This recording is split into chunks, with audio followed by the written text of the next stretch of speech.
Thomas, parce que tu m'as vu, tu crois, dit le Seigneur. Heureux ceux qui croient sans avoir vu.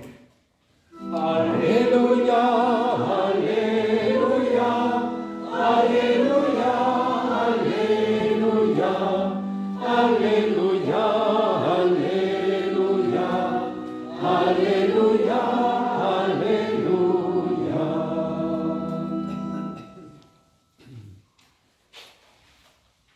Le Seigneur soit avec vous. Et avec votre esprit. Évangile de Jésus-Christ selon saint Jean. Gloire à toi, Seigneur.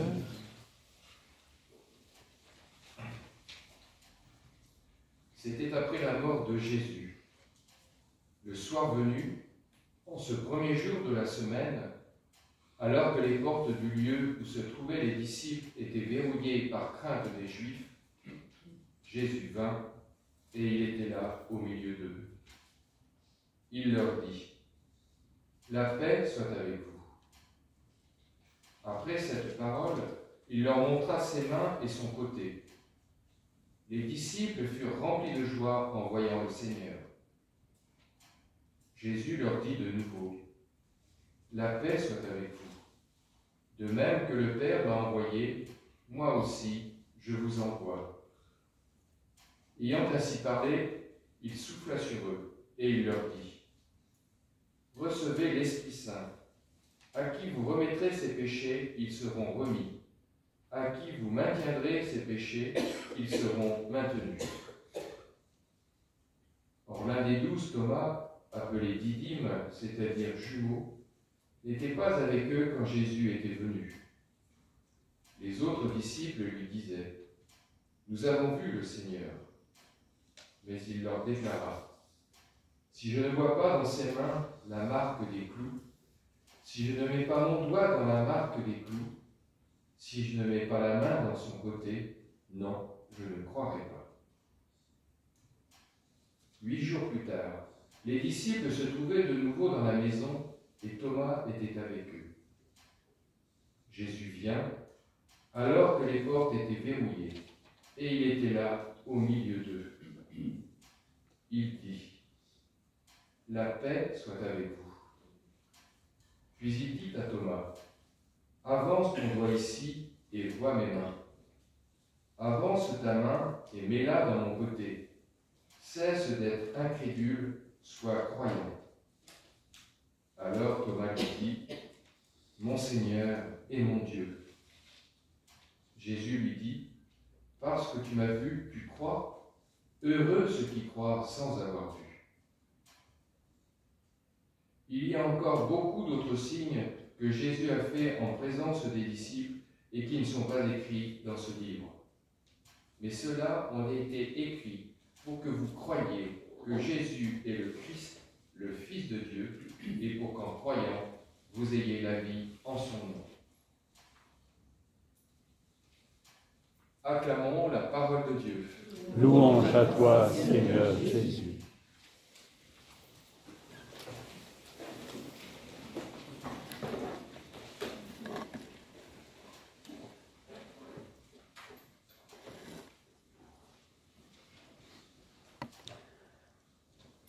Ce personnage de Thomas, c'est un homme qui ose poser des questions. Et dans l'Évangile, il n'y a pas que cette scène où Thomas intervient. Avant la Passion, dans les derniers moments avant la Passion, Jésus parle du chemin qu'il va prendre. Alors ils sont tous là à l'écouter. Il n'y en a pas un qui comprend ce qu'il veut dire, mais ils disent rien. Alors Thomas dit : Mais c'est quoi ce chemin ? On ne sait même pas où tu vas. Voilà, il ose. C'est bien, on a eu une assemblée qui a précédé cette célébration. Merci à toutes celles et ceux qui ont pu y participer. Il y aura un deuxième épisode le 11 mai. Mais oser dire, oser s'interpeller, oser se parler, oser s'accueillir. Alors qu'est-ce qui lui arrive à ce Thomas-là ? Il a été brisé dans son lien d'affection avec Jésus au moment de la mort de Jésus.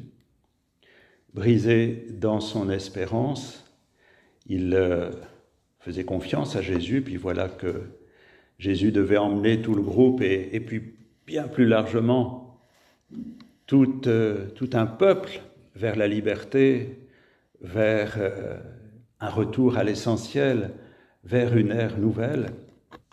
Et ils avaient tout quitté pour le suivre, et puis voilà que tout s'est cassé la figure. Puisque Jésus a été crucifié et qui ne s'est même pas battu pour ne pas être crucifié. Ils étaient prêts à apporter leur aide à Jésus s'ils s'étaient battus, quitte à donner leur vie, mais Jésus a dit non, on laisse ça maintenant, laissez faire. Alors, Thomas est un être brisé, anéanti, comme vous vous souvenez, les disciples d'Emmaüs là, qui partent désespérés, ne comprennent plus rien. Bien, Thomas, il est là-dedans. Et il se sent peut-être trahi par Jésus, dans le sens où Jésus leur avait fait espérer quelque chose qui ne s'est pas réalisé.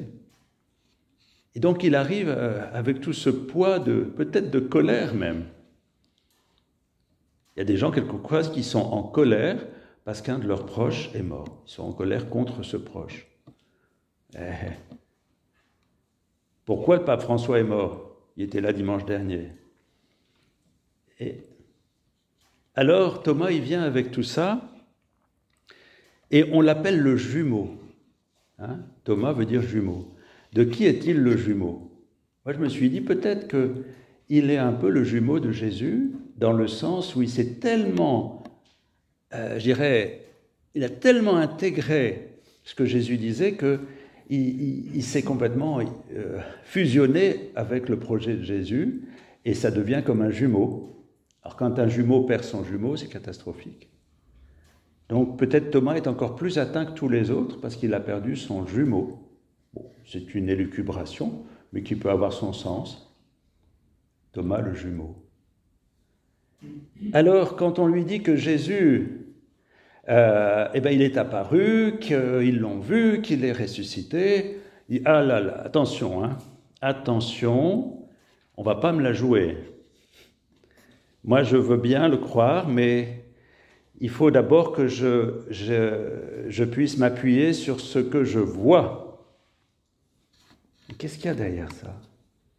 Peut-être qu'il y a un grand désir, plus que de toucher Jésus. D'ailleurs, quand Thomas va rencontrer Jésus, ça va, vous êtes toujours là ?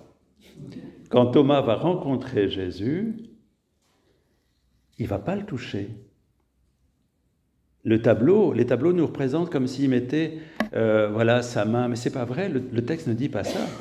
C'est à la parole de Jésus que son cœur va éclater. Mon Seigneur et mon Dieu.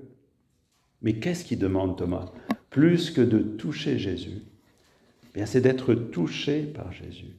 C'est-à-dire d'être rejoint dans son désespoir, dans sa colère, dans son incompréhension, dans son désir de savoir, mais qu'est-ce qui s'est passé ? Pourquoi tout ça ?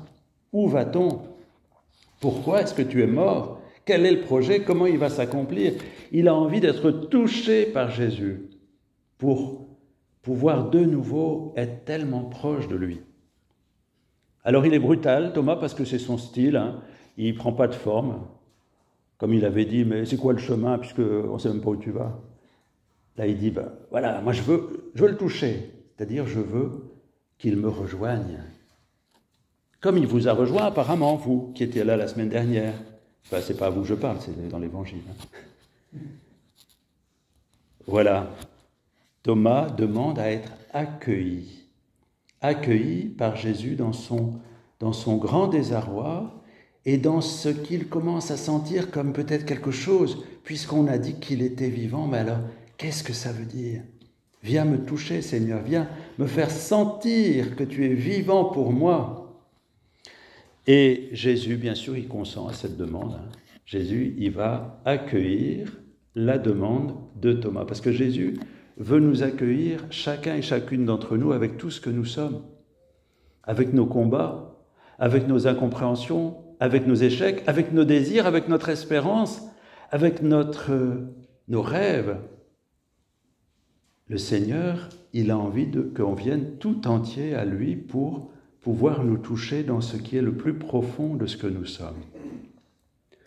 Et là, j'aimerais m'inspirer du pape François, donc il y a la photo qui est là, avec certaines de ces phrases qui évoquent la manière dont le Seigneur se fait présent, accueillant à chaque être.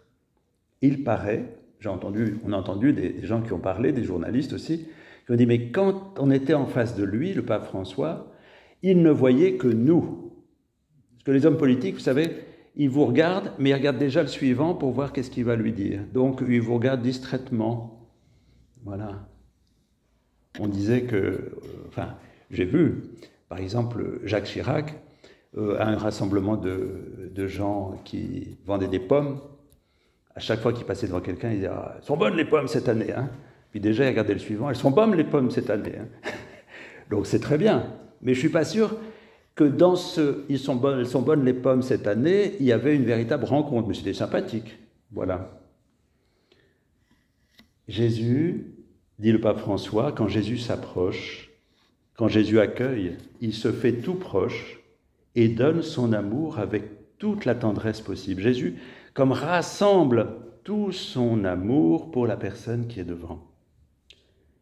Quand Jésus parle à une personne, il la regarde dans les yeux avec une attention tellement pleine de tendresse. Et encore du pape François, quand une personne s'approche de Jésus, il arrête son regard sur elle. Il regarde cette personne avec tant d'amour. Avec Jésus, personne ne se sent négligé en sa présence, puisque ses paroles et ses gestes sont l'expression de cette question essentielle. Qu'est-ce que tu veux que je fasse pour toi ? Quand Jésus nous regarde, il regarde chacun et il lui dit « Qu'est-ce que tu veux que je fasse pour toi ?» Et c'est ce qu'il dit à Thomas. « Thomas, t'as été bousculé, hein ? T'as été écrasé, t'as été cassé. Je regarde tout ça. Dis ta révolte, dis tes questions, dis ton attente. » Et Jésus accueille tout ça. Jésus accueille. Quand Jésus accueille, il accueille de façon intégrale. Il ne nous accueille pas une partie de nous-mêmes, vous savez, la bonne partie, en disant « oui, ça c'est bien, le reste, je ne veux pas en entendre parler. » Pas du tout. Jésus dit « la totalité de ce que tu es m'intéresse. Tout, y compris tes erreurs. Pose-les, on va discuter. » Et quand Jésus nous accueille de cette manière, lui le vivant, eh bien, il rend vivant tout ce que nous sommes, toutes nos potentialités. Son accueil est tel que nous pouvons respirer pleinement, sans rien omettre de ce qui nous constitue. Nous laisser accueillir par le ressuscité, c'est devenir nouveau, parce que la totalité de ce que nous sommes peut se mettre à respirer. Respirer, et c'est pour ça que Jésus souffle. Tout à l'heure, je ne sais pas si vous avez vu, mais j'ai soufflé sur l'eau au moment de la bénédiction.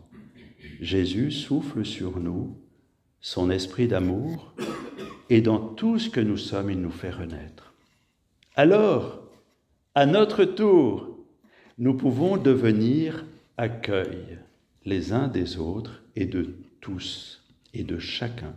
Tout à l'heure, on a beaucoup parlé dans l'Assemblée d'accueillir, de rejoindre et d'accueillir tous ceux qu'on ne voit plus parce qu'ils sont malades, parce qu'ils sont fragiles, avoir le souci.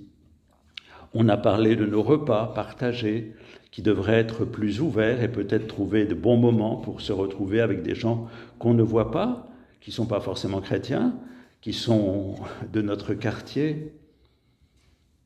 On a parlé de comment aussi mieux se communiquer ce que nous sommes et ce que nous vivons par différents moyens de partage.